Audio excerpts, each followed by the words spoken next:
ரொம்ப ஹீட்டடான ஒரு அரசியல் போயிட்டு இருக்கு. ஏடிஎம்கேல இது மாதிரி சலசலப்புகள் நடக்குது. ஆனா சீமான் அவர்களோட அரசியல் வந்து அது வேற ட்ராக்கா இருக்கு. அது சுத்தமா வேற ட்ராக், அவே ஃப்ரம் த இது மாதிரி இருக்கு. இல்ல அதான் சரியான ட்ராக். இது உள்ள அடிச்சுக்கிட்டே இருக்கு.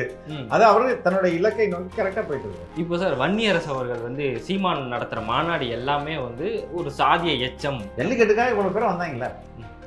அந்த ஜல்லிக்கட்டு மாடு சரியாக வளரணுமா, அதுக்கு மேய்ச்சல் நிலம் வேணுமா வேணாமா, இந்த இயற்கையை பாதுகாக்கணும், மரங்களை நம்ம பாதுகாக்கணுன்றது ரொம்ப முக்கியமானதா இல்லையா? இப்போ அதை பேசுறதுக்கு மற்ற எந்த அரசியல் கட்சி பேசுறாங்களா? எல்லாம் மரம் நடுவாங்க. நட்ட மரங்கள்லாம் ஒழுங்கா வளர்ந்துருந்தா தமிழ்நாடே காடா இருக்கணும்.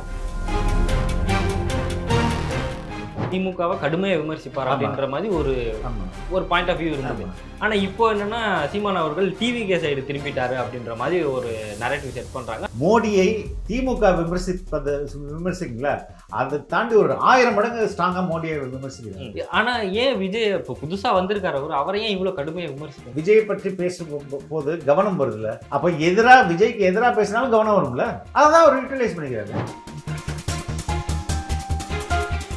இன்கேஸ் இப்போ விஜய் ஓபிஎஸ் இந்த மாதிரி கூட்டணிகள் அமைஞ்சா 2026 வந்து விஜய் வந்து வின்னரா இருப்பாரா ஸ்பாய்லரா இருப்பாரா? ஏங்க அவர் இந்த கூட்டணி அமையவே கூடாதுங்க.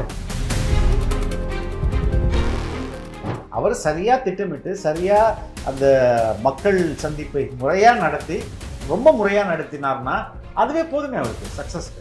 எதுக்கு இவங்க 2 பேரும் எக்ஸ்ட்ரா லக்கேஜ்? சரி, விஜய் தன்னுடைய கையில் இருக்க கடைசி ட்ரம்ப் கார்டு அப்படின்னு சொல்லுவாங்களா, அந்த கேமோட கடைசி ட்ரம்ப் கார்டே மக்கள் சந்திப்பாங்க. பல கோடி மாநாடு போட்டு நீங்க மக்கள்கிட்ட போய் சொல்ற ஒரு செய்தி சொல்றத ஓசியில் ஒரு பிரஸ் மீட் நடத்தி சொல்லிட்டு போயிடலாமே. எஃப்டி பாலிடிக்ஸ் நேயர்களுக்கு வணக்கம். இன்னைக்கு நம்ம கூட பேசுறதுக்கு ரெட் பிக்ஸ் பெலிக்ஸ் சார் தான் இருக்காங்க. வாங்க பேசலாம். சார் வணக்கம். வணக்கம். இப்போ நம்ம அரசியல் இப்படி பேச போறோம் அப்படின்னா இங்கே ரொம்ப ஹீட்டடான ஒரு அரசியல் போயிட்டு இருக்கு. ஏடிஎம்கேல இது மாதிரி சலசலப்புகள் நடக்குது. ஆனா சீமான் அவர்களோட அரசியல் வந்து அது வேற ட்ராக்கா இருக்கு. அது சுத்தமா வேற ட்ராக், அவே ஃப்ரம் த இது மாதிரி இருக்கு. இல்ல அதான் சரியான ட்ராக். இது உள்ள அடிச்சுக்கிட்டே இருக்கு. அது அவரு தன்னோட இலக்கை நோக்கி கரெக்டா போயிட்டு இருக்காரு. இப்போ அவர் மேல வந்து கமிஷனர் ஆபீஸ்ல கேஸ் கொடுத்துருக்காங்க. அதாவது 3 மாசத்துக்கு முன்னாடி. சின்ன பையங்க, அந்த சின்ன பையன் தானே, அவன்லாம் ஒரு ஆளா? That's attention seeking. அவனை பத்தி நீங்க பேசுறீங்களா? இல்ல இப்ப நீங்க பேசுறீங்களே, எதனால பேசுறீங்க? ஒரு அட்டென்ஷன். அந்த கம்ப்ளைண்ட் தான்ல, அதான் உனக்கு வேணும், அவ்வளவுதான். அது இப்போ சார் வன்னியரசு அவர்கள் வந்து சீமான் நடத்துற மாநாடு எல்லாமே வந்து ஒரு சாதிய எச்சம் அப்படின்ற மாதிரி ஒரு எந்த அடிப்படையில அவரு எந்த அடிப்படையில் இப்ப மரங்களின் மாநாடு நடத்துறாரு? எந்த சாதிக்கு, மரத்துக்கு எந்த சாதி, என்ன சாதி இருக்குது? மாட்டுக்கு என்ன சாதி இருக்குது? கல் போராட்டத்துல என்ன சாதி இருக்குது? சாதியிலேயே ஊறி ஊறி ஊறி ஊறி எல்லாத்தையுமே சாதி மனப்பான்மையில இருந்து பாக்குறவர்கள், நான் வன்னியரசு சொல்ல, அவர் வந்து தனியா விமர்சிப்போம். இவர் எல்லாத்துலயும் சாதி பார்ப்பாரு, எல்லாத்துலயும் சாதி சாதினா அந்த மனப்பான்மை உள்ளவங்க. பனை ஏறுதல் யாருடைய சாதி? நாடார்களுக்கு மட்டுமா பணம் ஏறுறாங்களா? மற்ற கம்யூனிட்டி ஏறது இல்லையா? கல் யாரும் கல் வந்து அவங்க மட்டும்தான் பண்றாங்களா? தமிழ்நாடு முள்ள கல் இறக்குறவங்களாம் அவங்க மட்டும்தான் கல் இறக்குறாங்களா? மாடு மேய்க்கிறவங்க என்ன, மாடு வந்து கோணார்கள்ட்ட மட்டும்தான் இருக்கா? எங்க வீட்டுல நான் சின்ன வயசா இருக்கும்போது மாடு இருந்துச்சு. நாங்க கோணார் கிடையாது, ரைட்டுங்களா? எங்க ஊர்ல எல்லாத்தையும் மாடு ஆடு இருந்துச்சு. யாருமே அங்க கோணார் கிடையாது. ஓகே, மாடு ஆடு எல்லாருக்குமானது தானேங்க. அப்ப அவர் பேசுற அரசியல் ரொம்ப முக்கியமானது இல்ல. இந்த வேற எந்த அரசியல் கட்சி பேசுது? மாடுகளுக்கு இங்க மேய்ச்சல் நிலம் வேணுமா வேணாமா? அத மாடு பேசுமா? மாட்டுக்காக யார் போராடுறது? ஜல்லிக்கட்டுக்காக இவ்வளவு பேர் வந்தாங்கல்ல. அந்த ஜல்லிக்கட்டு மாடு சரியாக வளரணுமா, அதுக்கு மேய்ச்சல் நிலம் வேணுமா வேணாமா? காடுகள் தானே அதுக்கு. அப்ப அதை யார் பேசுறது? அப்ப அதுல எப்படி சாதியை நீங்க கொண்டு வர முடியும்? அதே மாதிரி மரங்களின் மாநாடு நடத்துறாரு. அது முக்கியம். இந்த இயற்கையை பாதுகாக்கணும், மரங்களை நம்ம பாதுகாக்கணுன்றது ரொம்ப முக்கியமானதா இல்லையா? முக்கியம். அப்ப அதை பேசுறதுக்கு மற்ற எந்த அரசியல் கட்சி பேசுறாங்களா? எல்லாம் மரம் நடுவாங்க. நட்ட மரங்கள்லாம் ஒழுங்கா வளர்ந்ததுன்னா தமிழ்நாடே காடா இருக்கும். இன்னைக்கு 1 லட்சம் மரங்கள், 10 லட்சம் மரங்கள், 100 கோடி மரங்கள் அப்படின்னு சொல்லிட்டு இருக்காங்களே, ஏதாவது வச்சாங்களா? அந்த மரம் வளர்ந்துச்சா இல்லைன்னு யாராவது பார்த்தாங்களா? அப்ப இதை பேசுவது தானே அரசியல். இதை எந்த அரசியல்வாதி பேசுறாங்க? இது ரொம்ப முக்கியமான. இது தமிழ்நாட்டுக்கு மட்டுமா மரங்கள்ன்றது ரொம்ப முக்கியம், உலகத்துக்கே முக்கியம். அப்ப இதை பேசுறது வந்து அட்லீஸ்ட் இவரால பேசுறாரே அப்படின்னு நம்ம வந்து சந்தோஷப்பட முடியும். அதை கொண்டு போய் அதுல கொண்டு போய் சாதியத்துவ ஆசாரி இனத்துக்காக பேசுறாங்க. மரத்தோட அவங்க தான் தொடர்புடையவங்க, அவங்களுக்காக பேசுறாருன்னு சொல்ல முடியுமா? That's a stupid argument. தொடர்ச்சியாக இந்த மாதிரி சீமான் அவர்களை வந்து ஒரு குறுகிய வட்டத்துக்குள்ள சுருக்கிறதுக்கான காரணம் என்னன்னு நினைக்கிறீங்க சார்? எல்லாருக்குமே அது தேவை இருக்குங்க. ம். அவங்களுடைய தனிப்பட்ட விருப்பம்னு இருக்குல்ல. விருப்பு வெறுப்பு இல்லாமல் நான் வேலை செய்வேன்னு எல்லாரும் சொல்லுவாங்க. அது ரொம்ப முக்கியமான விருப்பம்ன்றது என்னுடைய விருப்பத்தை நான் வந்து அப்படியே இன்னொரு ஈவெண்ட்ல இன்னொரு நிகழ்வுல போய் போடுறது. என்னங்க சீமான், இப்ப என் கட்சி வளரணும், சீமான் கட்சி தோக்கணும், இப்படின்னு என்னுடைய விருப்பம் இருந்துச்சுன்னா நான் என்ன சொல்றேன், என்னங்க சீமான் பேசுறாரு, மாடு மேய்க்க சொல்றாரு, மரத்தை கட்டி பிடிச்சி நிற்கிறாரு, மனுஷனாங்க அவரு அப்படின்னு சொல்லுவாங்க. ஏன்னா ஒரு நெகட்டிவா அவரை பத்திய ஒப்பீனியன் உங்க மனசுல தெரிவிக்கிறது. ஏன்னா என்னோட விருப்பம் என்னது, அவர் தோக்கணும். அப்ப நான் அப்படிதான் பேசுவேன். அப்ப எல்லாரும் அவங்கவுங்க விருப்பத்தை நிறைவேற்றுவதற்காக சீமான் அடிக்கிறாங்க. அப்படிதான் புரிஞ்சுக்கணும். சீமான் சரியான அரசியலை செய்யறாங்க. இப்போ சீமான் அவர்கள் வந்து நமக்கு சீமான் அவர்கள்னா திமுகவை கடுமையா விமர்சிப்பார் அப்படின்ற மாதிரி ஒரு பாயிண்ட் ஆஃப் வியூ இருந்தது. ஆனா இப்போ என்னன்னா சீமான் அவர்கள் டிவிகே சைடு திரும்பிட்டாரு அப்படின்ற மாதிரி ஒரு நரேட்டிவ் செட் பண்றாங்க. அதாவது குறிப்பா ஸ்டாலின் அவர்களையும் உதயநிதி ஸ்டாலின் அவர்களையும் சந்தித்த பிறகு டிவிகேவை கடுமையா விமர்சிக்கிறாங்க. அப்படியெல்லாம் கிடையாதுங்க, இப்படிலாம் கிடையவே கிடையாது. சீமான் கடுமையாக விமர்சிக்காத ஒரு சில தலைவர்களை தவிர யாரை சீமான் கடுமையாக விமர்சிக்கல. மோடியை திமுக விமர்சிக்கல, அதை தாண்டி ஒரு 1000 மடங்கு ஸ்ட்ராங்கா மோடியை விமர்சிக்கிறாரு. திமுகவை அதிமுக விமர்சிப்பாங்களா, அதை தாண்டி 1000 மடங்கு ஜாஸ்தியா விமர்சிக்கிறாரு. அதே போலதான் விஜயை திமுகவும் அதிமுகவும் விமர்சிக்கிறத விட 1000 மடங்கு அதிகமா விமர்சிக்கிறார். அவ்வளவுதான், எல்லாரையும் அவர் விமர்சிக்கிறார். இன்னைக்கு வந்து இந்த நரேஷன் அவங்களுக்கு என்ன ஆகுது, அவர் பிஜேபிக்கு ஆதரவாக செயல்படுகிறார் அப்படின்ற ஒரு பிம்பத்தை கட்டமைக்கிறதுக்கு ஈஸியா இருக்குது. திமுக கிட்ட காசு வாங்கிட்டு சீமான் வேலை செய்யறார் அப்படின்ற நரேட்டிவை செட் பண்றதுக்கு இந்த ஆர்குமெண்ட் சரியா இருக்குது. அதற்கும் இதுக்கும் சம்மந்தமே இல்லை. அதற்கு முன்பும் விமர்சித்தார், ஸ்ட்ராங்கா தான் விமர்சிக்கிறார். இப்ப இந்த பெய்டு மீடியா கோஸ்டிங் இருக்குல்ல, அது இந்த நரேட்டிவ் தான் வந்து அவர் மேல ஸ்ப்ரெட் பண்ணி விடுறாங்க. அவ்வளவுதான். ஆனா ஏன் விஜய் இப்போ புதுசா வந்திருக்காரு, அவரை ஏன் இவ்வளவு கடுமையா விமர்சிக்கணும்? ஏன் விமர்சிக்க கூட? ஏங்க உங்களுக்கு ஒரு அரசியல் தலைவருக்கு பேசு பொருளா தான் இருக்கிறது ரொம்ப ரொம்ப முக்கியம். மக்கள் மனசுல எப்படியாவது இருந்துகிட்டே இருக்கணும். அது மக்கள்கிட்ட அவரை பத்தி அடிக்கடி கொண்டு போய் சேர்க்கிறது யாருன்னா, அவரே போய் எல்லா இடத்துலையும் பொதுக்கூட்டம் போயிட்டு பேசிட்டே இருக்க முடியாது டெய்லி. அப்போ மீடியா பிளேஸ் ஒரு மேஜர் ரோல், ரைட்டுங்களா? மீடியா எது பரபரப்பா இருக்கதோ அதை மட்டும்தான் போடும். அப்போ இன்னைக்கு மீடியா, எல்லா மீடியாவும் விஜய் பத்தி பேசிட்டு இருக்குல்ல. இப்ப விஜய் பற்றி பேசும் போது கவனம் வருதுல்ல. அப்ப விஜய்க்கு எதிராக பேசினாலும் கவனம் வரும்ல. அப்ப சீமானுக்கு கவனம் போகுதுல்ல. அதான் அவர் யூட்டிலைஸ் பண்ணிக்கிறாரு. ரெண்டாவது, எது உங்களுடைய எதிரி வந்து சுறுசுறுப்பா இருக்கிற எதிரியை தாங்க அடிக்க முடியும். சிதம்பரம் எது அடிக்கிறது, சரிங்களா? அதனாலதான் அவர் செய்யறாரு. இன்கேஸ் இப்போ விஜய், ஓபிஎஸ் இந்த மாதிரி கூட்டணிகள் அமைஞ்சா 2026 வந்து விஜய் வந்து வின்னரா இருப்பாரா, ஸ்பாய்லரா இருப்பாரா? ஏங்க, அவர் இந்த கூட்டணி அமையவே கூடாதுங்க. எப்படியா இருந்தாலும் சரி, விஜயோட கட்சிக்கு வெற்றி வாய்ப்பை தேடி தரக்கூடிய அளவுக்கு ஓபிஎஸ் இருக்கிறாரு. அவர் இல்லாட்டி விஜய் கட்சி தோற்றுமா என்ன? டிடிவி இல்லைன்னா தோற்றுமா என்ன? அப்படி கிடையாது இல்லையா? ஸோ இவர்கள் இல்லாவிட்டாலுமே விஜய்க்கு he has got the potential to become a chief minister. அவர் சரியா திட்டமிட்டு சரியா அந்த மக்கள் சந்திப்பை முறையா நடத்தி, ரொம்ப முறையா நடத்தினார்னா அதுவே போதுமே அவருக்கு சக்சஸ்க்கு. எதுக்கு இவங்க 2 பேரும் எக்ஸ்ட்ரா லக்கேஜ் தேவையில்லை. இப்போ செப்டம்பர் முடிஞ்சு அடுத்த மாதங்கள்ல வந்து விஜய் வந்து நடைப்பயணம் தொடங்க இருக்கிறார். பயணம் தான், மக்கள் சந்திப்பு பயணம். நடைப்பயணமா, கார்லயா இல்ல ட்ரோன்லயா, யாருக்கும் தெரியாது. Is planning. சொல்லுங்க. இது தொடர்ந்து பிளான் பண்ணிட்டு இருக்காங்க. இது வந்து 2026 இது எப்படியான விளைவுகளை ஏற்படுத்தும்? சரி, விஜய் தன்னுடைய கையில இருக்க கடைசி ட்ரம்ப் கார்டு அப்படின்னு சொல்லுவாங்களா, அந்த கேமோட கடைசி ட்ரம்ப் கார்டே மக்கள் சந்திப்பு தான். அதுதான் கேம் சேஞ்சரா இருக்கும். அவர் சரியாக நடத்தி விட்டால் அதுவே போதும்.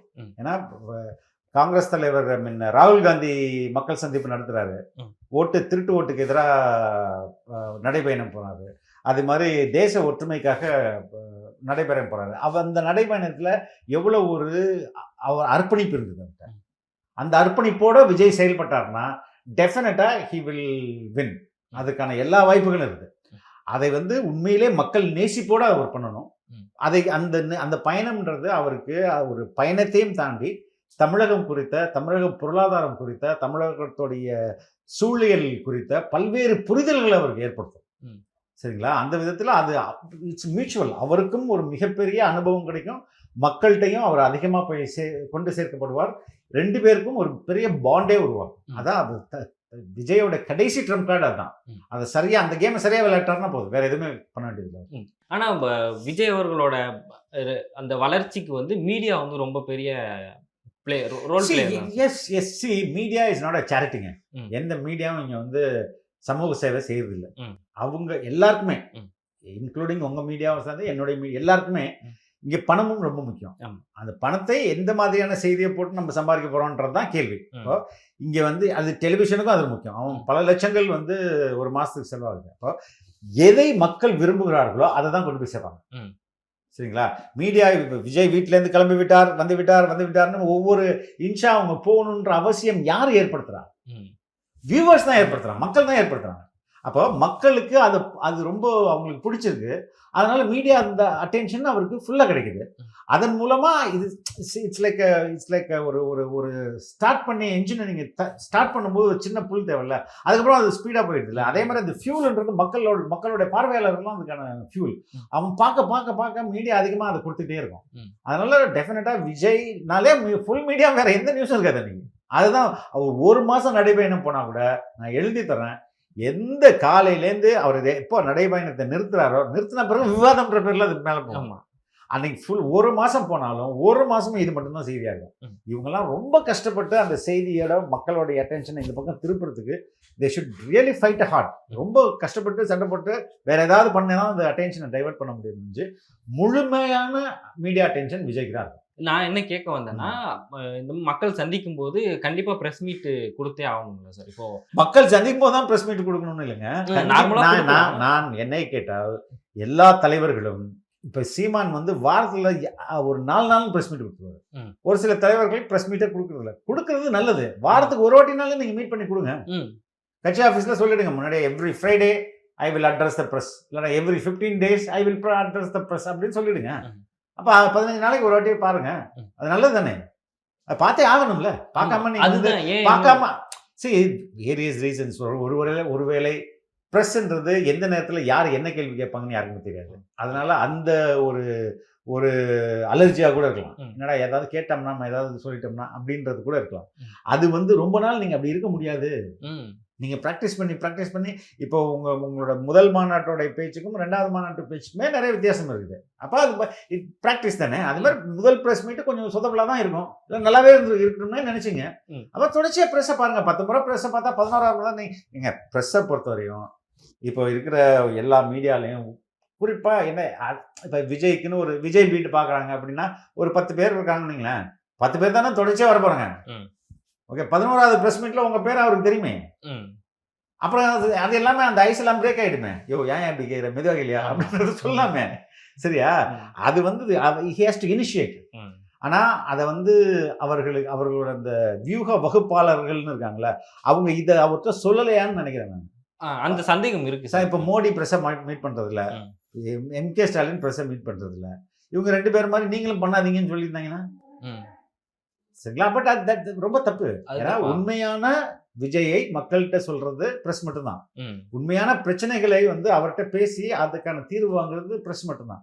அவர் பிரஸ் மீட் நடத்தி ஆகணும். இப்போ அவர் விஜய் மேல வைக்கக்கூடிய ஒரு முக்கிய குற்றச்சாட்டு என்னன்னா, இப்போ கரண்ட்ல ஒரு இஷ்யூ நடக்குதுன்னா அதை பத்தி பேசுறது இல்லை அவர் அப்படிங்கிறாரு. எதை வச்சு சொல்றீங்க? இல்ல சார், இப்போ கவின் இஷ்யூவா இருக்கட்டும், இந்த மாதிரி இந்த 2 இஷ்யூவா, கவின் இஷ்யூ மட்டும் தான் அவர் பேசல, மற்ற எல்லா இஷ்யூவும் பேசியிருக்காரு. இப்போ அஜித்குமார் கொலை வழக்கு, கஸ்டோடியல் டெத்து கொலை வழக்கு அவர் போய் சந்திச்சாரு, பேசினாரு. அதுக்கப்புறம் தூய்மை பணியாளர்கள் பேசினாரு. அதுக்கப்புறம் பரந்தூர் பேசினாரு. எந்த பிரச்சனையை பேசலன்னா இந்த ஒரு பிரச்சனையை மட்டும்தான் பேசல. அதற்கான ரீசன் என்னன்றது நமக்கு தெரியல. ஒருவேளை சாதிய ஓட்டு அப்படின்னு நினைச்சாருன்னா அது ரொம்ப ரொம்ப தப்பு. இல்ல சார், இப்போ ஒரு இஷ்யூ வந்து அங்க போராட்டம் பண்ணிட்டு இருக்காங்க அப்படிங்கும்போது அது கடுமையா எதிர்க்கிறாங்க விஜய் சைடு எதிர்க்கும் போது தான் 3வது நாள் வந்து அவர் இந்த மாதிரி அறிக்கை கொடுக்குறதோ இந்த மாதிரி பேசுறாங்க. எது புரியல, எது சொல்றீங்க? இப்போ தூய்மை பணியாளர் போராடினது ஒரு 3 நாள் கழிச்சு தான் அவர் கூப்பிட்டு சந்திக்கிறாரு. அதுக்கப்புறம் அந்த லெட்டர் பேட் ரிலீஸ் பண்றாங்க. அந்த மாதிரி நடக்குது இல்ல. இப்போ பிரஸ் மீட் கொடுத்துட்டாங்க அப்படின்னா அன்னன்னைக்கான இஷ்யூ வந்து பிரஸ் பீப்புள் கேட்பாங்க. அது நம்ம அட்லீஸ்ட் அன்னன்னைக்கு டெய்லி மீட் பண்ண முடியாது. அது ப்ராக்டிகலாகவும் நடக்க முடியாத விஷயம். அட்லீஸ்ட் 15 நாளைக்கு ஒரு வாட்டி மீட் பண்ணுங்க. ஓகே, ஆனால் வாரத்துக்கு ஒரு வாட்டி கூட எவ்ரி 15th ஒரு ஃபோர்ட் நைட் மாதிரி every 15th I will meet the பிரஸ்ன்னு சொல்லிடுங்க. அவ்வளோதானே. அதில் என்ன இருக்குது? அது இன்னும் ஏங்க பல கோடி மாநாடு போட்டு நீங்க மக்கள்கிட்ட போய் சொல்ற ஒரு செய்தி சொல்றத ஓசியில ஒரு பிரஸ் மீட் நடத்தி சொல்லிட்டு போயிடலாமே, அதுக்கு செலவாகாது. அந்த விமர்சனம் தவிர்க்கப்படும்ல சார்? ஆமா, அது ஒரு நல்ல தலைவனுக்கு பிரஸ்ன்றது இந்த சமுதாயத்தின் அந்த டெமோக்ரஸியுடைய 4வது தூண் ஏன் சொல்றாங்க? அவங்க தாங்க உங்களுடைய வாய்ஸ். நீங்க என்ன மக்கள் சார்ந்து கேள்வி கேட்கறதும் அவங்க தான். உங்களுடைய பதிலை போய் மக்கள்கிட்ட சொல்றதும் அவங்க தான். மற்றவன் எல்லாம் உங்களை புகழ்ந்துட்டு இருப்பான். உங்க கட்சிக்காரன் உங்களை புகழ்வான், உங்க ரசிகர் உங்களை புகழ்வாரு, உங்கள் தொண்டர் உங்களை புகழ்வாரு. யார் புகழாம உங்கள்ட்ட இருந்து உண்மையை உங்களை பற்றியான உண்மை முகத்தை யார் கொண்டு போவா? பிரஸ் தான் கொண்டு போவாங்க. பிரஸ்ஸை ஹேண்டில் பண்றதன் மூலமா நீங்க பொதுமக்களுடைய நன்மதிப்பை தான் நிறைய பெற முடியும். அதனால அது ரொம்ப முக்கியம். அவர் பண்ணியே ஆகணும். உங்கள் நேரத்துக்கும் உங்கள் பதிலுக்கும் ரொம்ப நன்றி. ரொம்ப நன்றி. தேங்க்யூ.